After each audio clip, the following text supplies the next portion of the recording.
Imagine that you settle down with a new game. However, as you're playing, it starts to take a complete shift in tone. It gets darker, and it turns out that the game you're playing isn't as innocent as you thought. That's what we're covering today, listing down 5 bait-and-switch horror games.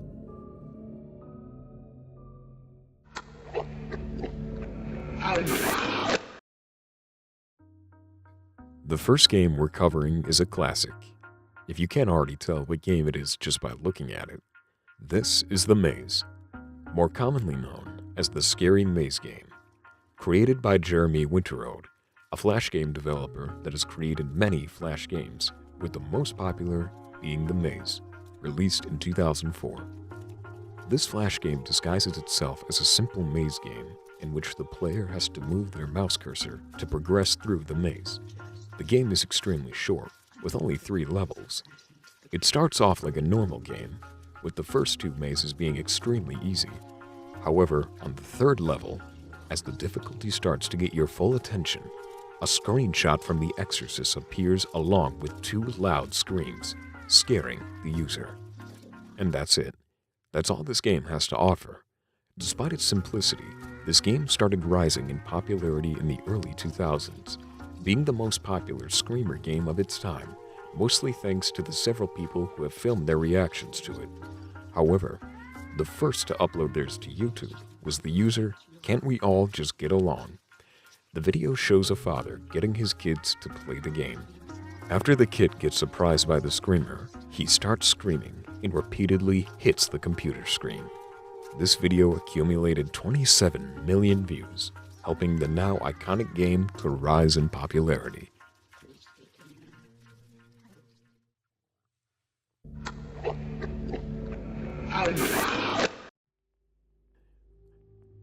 Aversion is a short side-scroller created by Zarathustra Productions in 2008. You play as a small flower called ZT. Your quest is to rescue a princess named Nehima, collecting gems along the way. Each level consists of a set of parallel realities, each of which features different hazards. You can jump through realities by using ZT's ability to evert from one reality to another. The opening screen and the first few levels are quite cheerful and colorful, but as you progress through, the game, the environment, and the levels become gradually more deranged and disturbing, as devilish hands reach out to grab you at every possible moment. When you reach the end, you revert back to your reality, and Princess Nehima slowly walks towards you. Suddenly, the world shifts back to the demented reality as the princess turns into one of the demons shown earlier. As she continues to walk towards you, limbs grow from her head, and a huge eye appears in the background. When she finally reaches you, the game flashes game over and closes itself. The creator said the main inspiration for the game was a quote by H.P. Lovecraft.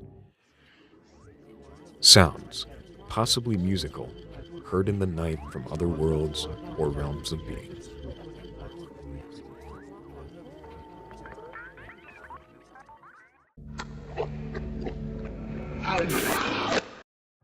In 2014, the cutesy RPG Dreaming Mary was released. In this game, you play as Mary, a little girl who wanders through her dream and plays games with her animal friends. The game starts off in her dream world, and you're presented with a radio broadcast that tells you to stay on the pink and not to follow weird noises or images, and that there are only 3 rooms. If you follow along with what the broadcast says, you can get to the end without anything strange happening. But if you choose to explore and follow those weird noises, the game turns dark, and all your animal friends disappear, except for Boris. Boris is a boar that first comes across as a kind, warm-hearted father figure who is excited to see Mary and can't wait to have fun with her again. However, if you refuse to do as he says, he gets more aggressive and angry. In the normal ending, it is implied that he rapes Mary. There are several different endings to the game. If you progress in a certain way, you can actually wake Mary up. When Mary is awake, the art is a lot more dull. There are many theories about the meaning of the game. the most popular being that Mary is abused by her father and is isolated in her home.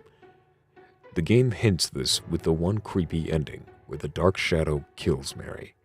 In the game files, the entity is called Bad Dad.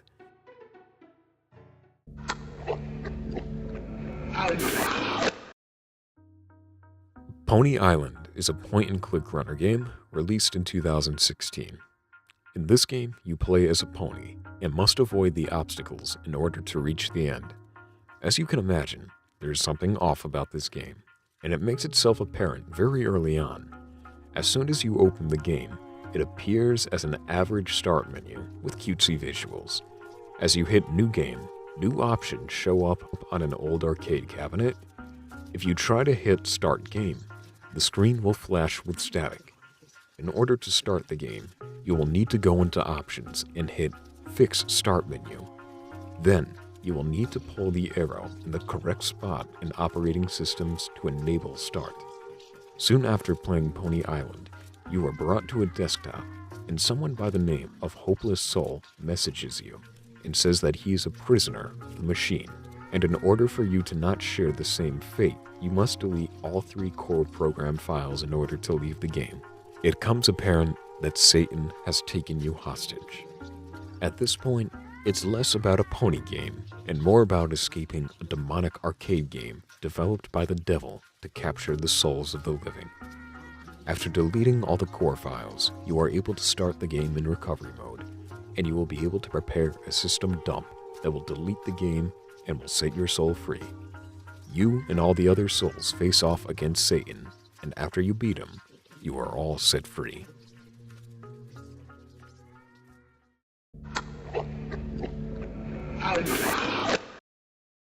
Doki-Doki Literature Club is a visual novel developed by Team Salvato in 2017. In this game, you play as a high school student who joins a literature club and tries to get with one of the 4 girls. The protagonist starts to participate in the club's activities, such as writing and sharing poetry, and grows close to the 4 girls. Whilst preparing for an upcoming school festival, one of the girls reveals that she suffers from depression and confesses her love for the protagonist. As the day of the festival approaches, the protagonist goes to Sayori's home to wake her up, only to discover that she has hung herself. The game begins to glitch, and as the protagonist wonders if they could have saved her, the game abruptly ends. When you restart the game, the character is gone, and no one has memories of her. At this point, unsettling events begin occurring, and the game refuses to accept dialogue options that do not favor Monica. Just before the festival, another one of the girls confesses her love for the protagonist, then stabs herself to death. The protagonist unwillingly spends the weekend sitting by her body. Monica then appears, apologizing, and deletes the other girl's character files, causing the game to restart once again. Upon starting a new game, the protagonist is placed in a room with Monica seated across from them. Monica explains that she is aware that she is a character in a game, and that she is able to manipulate the game's files to alter the other characters' personalities, or erase them altogether. She admits to making Sayuri more and more depressed, and amplifying Yuri's obsessive personality. She confesses her love directly not only to the protagonist, but to the person playing the game. Monica will sit and talk to the player indefinitely until the player manually enters the game's directory and deletes Monica's character file. Upon doing this, the game glitches once more, and Monica panics as she is deleted from the game's world. The game starts over once again with the other girls all alive, playing out similarly to the initial playthrough. Shortly after meeting everyone, Sayori tells the player that now she is the president of the literature club. She knows everything about the game and what happened with Monica, and intends to stay with the player forever. Monica immediately intervenes via text prompt and deletes Sayori for endangering the player. Monica then speaks audibly to the player and sings a song while the credits roll and the game is slowly deleted. After the credits, the game displays a note from Monica stating that she has disbanded the literature club because there is no happiness in it. Further playthroughs require the game to be reinstalled or hard reset. Flows down into a dark puddle. Just move your hand right the way into his heart.